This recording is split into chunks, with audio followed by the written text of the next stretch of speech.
sucked. But hey, for the 3 of you who watched, bummer. Like I'm totally going to send you a Happy Meal or something. I don't know. We'll figure it out. But let's talk day 2, because day 1 was kind of all about vision. It was all about Christian Klein. It was all, being on stage, talking about the vision.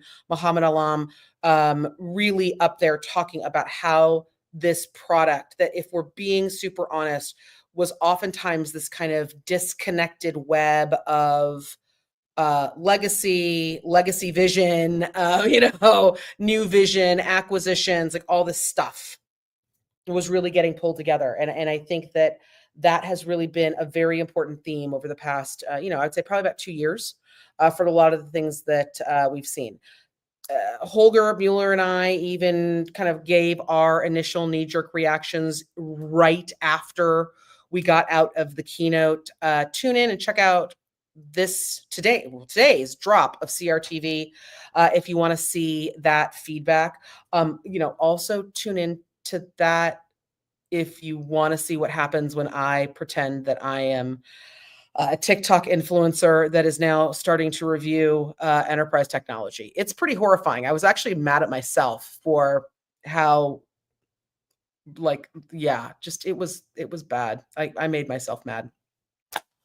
But I want to talk about day 2 here at Sapphire. Okay, day 2 is all customers. And there were a lot of customer stories on stage. The CIO from Mars Wrigley was on stage, and I thought, wow, what an amazing story. Well, first of all, what a nominee for the BT 150 for Constellation. So wow, will be really good stuff. Talking about why they need to scale, why they need to be global, why they need to look at their systems, their digital tools, their digital platforms just a little bit differently, right? Because they've got a lot of moving parts. They've got everything from manufacturing to retail. So they have to look for those systems that really give them that, not just flexibility, but a sense of agility and a confidence in that agility. So really enjoyed hearing that story. Really enjoyed hearing from customers who even admittedly were like, listen, we kind of thought we were going to stall, but instead we ended up running faster. Really cool stories. I'm so glad that SAP and the events team and the marketing team here, when they pull this content together, they very intentionally have focused on customers on day 2. And I think that's really, really important. So great stories, had a lot of great conversations on the show floor, had a lot of opportunity to just not only directly talk to folks and just run into customers, ask people what they were thinking, just standing in line for things, which is always a fun thing to do.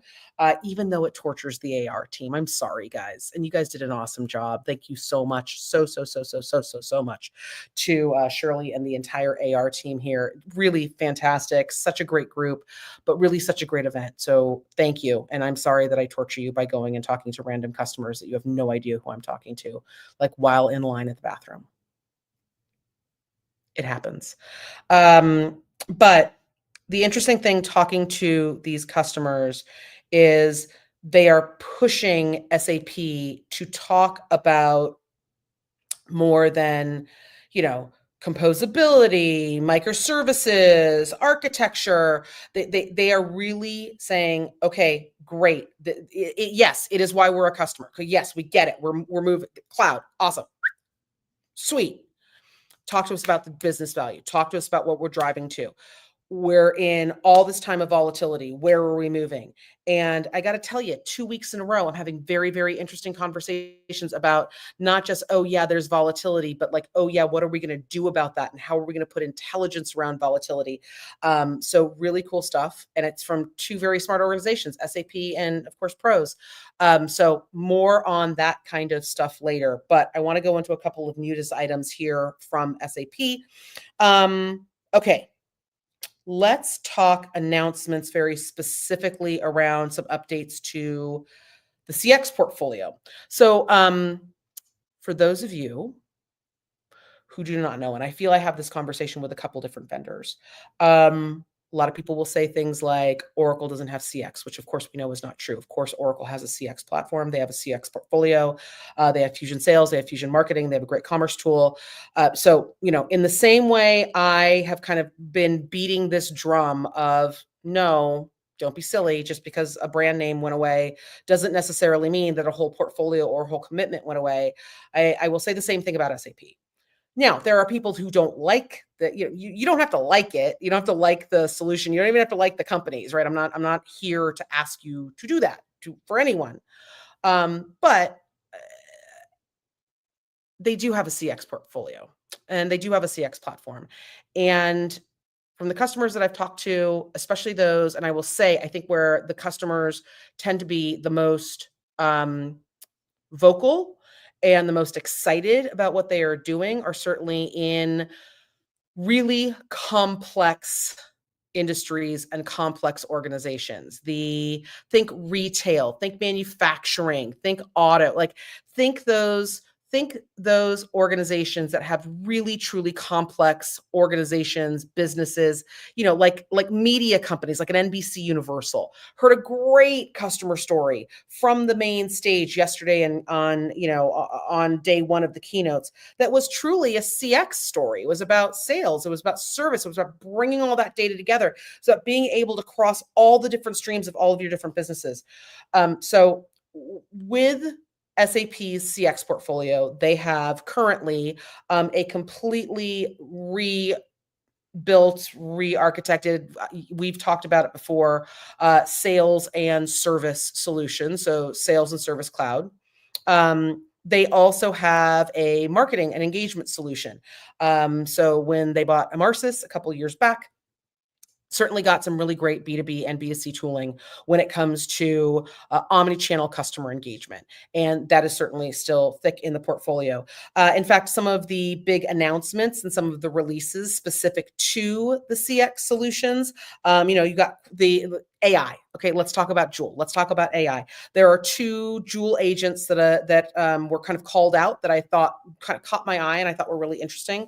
One, and I've written notes on these itsy bitsy tiny pieces of paper. Okay.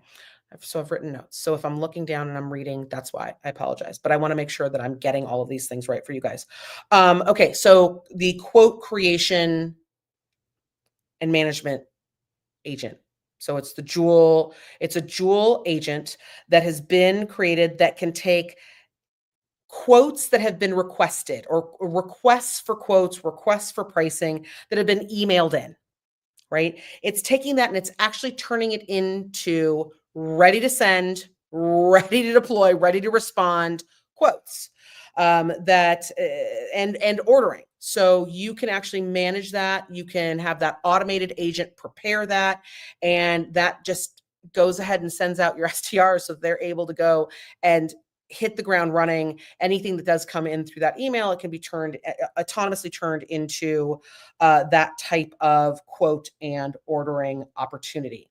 I think what's really important here to note is that Joule, so the AI that's on here, but the fundamental construct of how SAP's CX sales and service cloud are architected and deployed is that this act of selling doesn't have to happen in a, like, you have 50 seats and you're in a sales department and you're in a sales cloud and that's where you sit and that's where you live.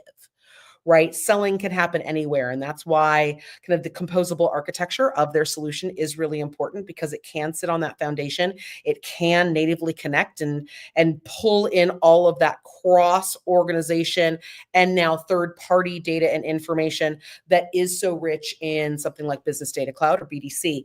So I think that Joule agent caught my eye for sure. When you layer that on top of the importance and a lot of the kind of the functionality and quite frankly, the interactive, that bi-directional immersion that SAP CPQ takes on, it becomes super important. There's a second AI agent that also becomes really important to that configuration portion, certainly, of a CPQ journey. And that's going to be the AI agent for catalog optimization agent. If you've ever worked in retail, You know how hard it is to keep track of all that damn product information. But so what this agent is doing is really helping to maintain, clean, make sure that it's up to date, and make sure that you have accurate product and product information, product catalog, as well as merchandising information. So if you're in a commerce environment, you're in a retail environment, this is the type of agent that you're certainly going to want to deploy. Make sure that that knowledge, make sure that that information, that product information is staying up to date. Because if you are offering a self-service immersive experience like a CPQ, you want that coming off of bad product data? I think not, right? So this is an agent that can be deployed. Again, it doesn't have to only be deployed where it's not something that's not just, that's just going to be utilized in supply chain, or it's something that's just going to be utilized in commerce. These are agents that are really intended to smooth out those rough edges around those, where those potential blocks and breakages can happen across an enterprise, right? It's really filling in the gaps. It's making sure that we're running on those cohesive plans. Okay, so those were a couple of agents agent announcements that came out of CX that I wanted to make sure that I shared with you. Let's talk about another CX portfolio. This is what's considered kind of an add-on in their packaging. It's Enterprise Service Management, ESM. There's a lot happening in ESM. We'll have to get into it in kind of another form and format, but ESM is really evolving, right? What's once used to be thought of kind of just as an offshoot of the framework of ITSM is really taking on its own meat on that bone. It's really taking on that idea that, yes, there could be this ticketing thing that's over there, but ESM is really growing so much beyond that. And it's really breaking free of that, oh, you have a ticket and it's this, you had this one ask, and then you went over here and, did you turn it on and off? The ticket's done. That day and age and that thinking is really going away, and you're starting to see ESM become its own strategy and become its own framework. But more importantly, it's also becoming its own tooling, its own tool set that can often really manage very complex case management and business process automation and business process management requirements. SAP's ESM strategy is actually very well documented. There was a great blog that got put out, I want to say towards the end of last year on it. ESM is something that even from the senior most leadership, we have heard certainly over the past several months about the importance of it. But what we saw here at Sapphire were a couple key applications that are now GA and certainly are available, where while ESM is an add-on, it comes out of the customer experience portfolio here at SAP. And for CX, there are applications, and you do see everything from streamlining and self-service and automation and business process improvements and performance additions to sales inquiries, everything, automating activities for customers. It is providing that enterprise service management. Let's look at it from a very literal perspective. If you want to look at how you can apply ESM across your organization, it's going to be everything from HR to how you requisition services for marketing. Need a PowerPoint? Guess where that's going through, right? But it's also going to give you the ability to create self-service processes and look to automate those and really start to bring some significant performance power through that. So CX is already seeing that, and that's already part of the CX portfolio, but we're starting to see ESM also being embedded and available in other core business suite and business applications. Let's take HCM or HCM core. So it could be routing complex personnel or routing complex people issues. This is, having the issues of AI powered self-service and support for, it might be benefits, it might be payroll questions. So I think that requisitioning of service and those self-service opportunities are really, really important. And so they're taking that ESM capability, and that is now available, and you're starting to see that level up in the HCM core offering. What this is also really doing, and that I thought it was really great that it got pointed out, was that what this is also doing, and it's very, very important for HR, is that it's reducing some of the complexity and that kind of the drag and the swirl pull down of some of that admin time. As HR leaders are having to face some volatility in the marketplace, they're having to figure out all of the complex issues, on how we actually work and what this human capital management strategy is going to be like. Last thing they need to be doing is all of this administrative work that could be automated. And so I think that's what we're seeing with that ESM inclusion and with the ability to provision that within the HCM core product here at SAP. We're also seeing the ESM solution and the ESM capabilities in finance. So if there's a dispute in some type of dispute in payments, streamlining of reconciliation, account payables inquiries, those can be not only made self-service through through that immersive and interactive experience, but it is also working to streamline that based on a knowledge graph and based on kind of the rules and the complexities of the organization. So it's nice to see, what I thought was really great to see were some of those things, some of these really complicated problem-solving solutions like ESM that are growing up in the customer experience line of business and portfolio start to really bring and ship those capabilities across the platform and across these different solutions. And that's really the promise that we're looking for from an organization and an enterprise like SAP, right? Not only do we want to bring the data together, do we want to be able to see, yes, I want to see my supply chain data and what the supply chain impacts are going to be on my marketing campaigns. But I also want to be able in supply chain to say, hey, these are the next, 5 promotion ideas that marketing or, commerce are thinking about putting out there into the world. How does that start to impact my supply chain planning? And how does that start to, my resource planning? How do I start to look at those things? SAP really aims for Joule to be that interface where you can ask the questions. You can do those experiments to say, what if these 2 promotions run at the same time? What's that going to do to my ordering? What's that going to be doing to my reconciliation? What happens if I say, hey, tariffs? What does that start to do? Joule and all of the data that is available to the AI across this SAP solution. And now remember, was something that I said that you probably didn't hear because my audio was so garbage yesterday, is that Joule is presenting across third-party presentation layers. So think Joule as a toolbar on ServiceNow. I can ask yes, this is what happened. There was a service issue. There's a complaint. Hey, something's going on with product. Can I ask Joule a question about the state of the business and start to ask some of those other supply chain questions?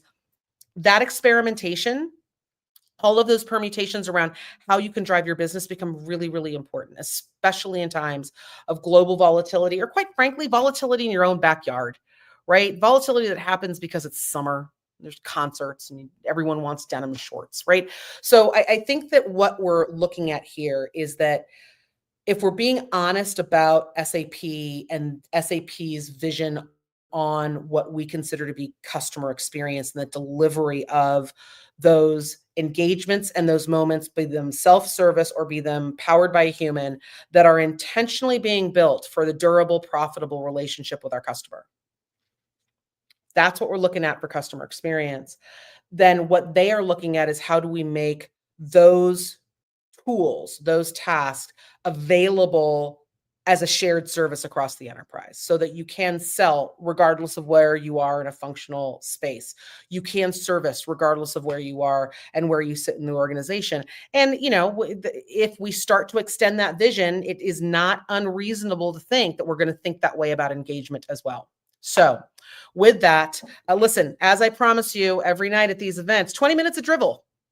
And darn it, we made it. Hopefully this time with much better audio. But that's going to be it for me from Orlando. at least this week. So, hey, listen, thanks to SAP, thanks to the TAR team, thanks to the CX team, thanks for spending time with me. I also got to give a shout out to the Cognizant team. Got to spend a little time with them and hear about they are really looking at, again, talk about when partnerships matter, especially when it comes to things like service and trying to transform what service delivery and what that customer service is going to look like for your organization. Cognizant's doing some really interesting things, and they're really looking at how do we look at that action and how do we look at that value from action. That's really core to their thinking. So, guys, thanks so much for spending time with me. But until next time, have a great night. Have great travels home. SAP, thank you so much. I'll see you next time, sometime in the fall, I understand, but we'll see you again. And as always, thanks for listening to me. Talk to you guys later.